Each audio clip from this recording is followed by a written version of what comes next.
INEC regulations and guidelines. In this class, we are going to look at the basic rules and guidelines that have been established by INEC to regulate the conduct of elections on election day in Nigeria. In the preceding class, we spoke about the role of the Constitution and how INEC has been mandated to conduct elections. So we are now going to look at the basic processes that INEC have established to conduct elections in Nigeria. The first thing we're going to look at is the election day. INEC has fixed the 3rd February, the 3rd Saturday in February of every election year as the day for election, for presidential elections. For state level elections, elections are going to be held 2 weeks after. The second guidelines, the second regulation to election is eligibility to vote. Who is eligible to vote in Nigeria? The person eligible to vote in Nigeria is a person that is a Nigerian citizen. So foreigners are not eligible to vote in Nigeria. The secondly is a person that is registered to vote. So you must be a registered voter. Your name must appear on the voters registration list. Then you must present yourself at the polling center on the election day.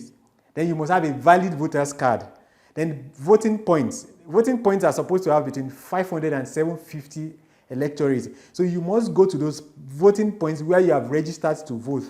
Then the management of polling units. Who manage polling units? INEC has 4 officials who manage each polling unit. There's a regulation that regulates the conduct of party agents. The same regulation also disqualified party agents when they do things they aren't supposed to do. Like if they are drunk at the polling unit, if they try to influence election outcomes, if they try to influence voters. Also, there is guidelines on election. Election opens at 8 a.m. and closes at 2 p.m. So some of these things are regulated by law.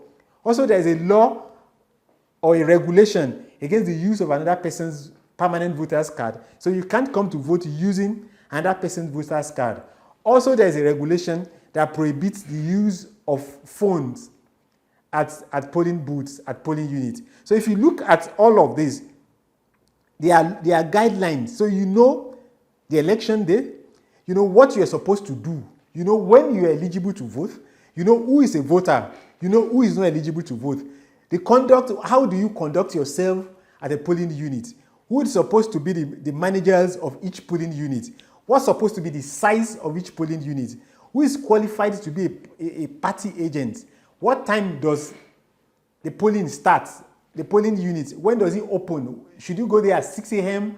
Are you eligible to vote at 6 p.m.? Some of these conditions are in INEC regulations. And also the use of PVC, a permanent voter's card. Who can use? Is it transferable? Is it personal?